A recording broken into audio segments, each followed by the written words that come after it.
में पार कर दे। छोरी ससुरवा में चल गइलू, मौसम खानी बदल गइलू।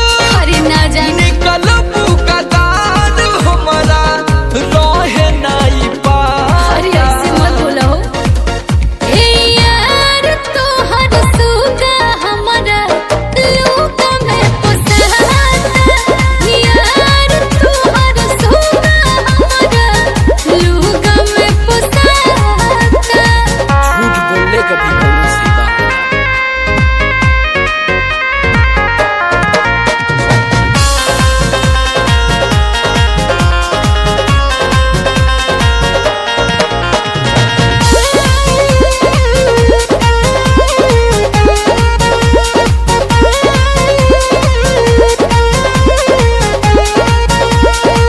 लेता रुआ जा भतार संगे सूत के, शादी के वादा कैलू हमारा से झूठ के। अरे बोली के बोली ना तो दिलवा में घाव हो।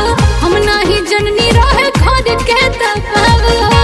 अरे यार एक बार तो बोलती लेता रुआ जा भतार संगे सूत के, शादी के वादा कैलू हमारा से झूठ के। अरे बोली के बोली ना तो दिलवा में घाव हो।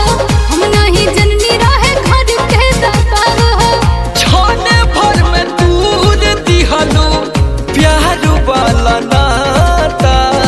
अरे ही का कही हे यार तोहर सुगा हमरा लूका में पोसाता।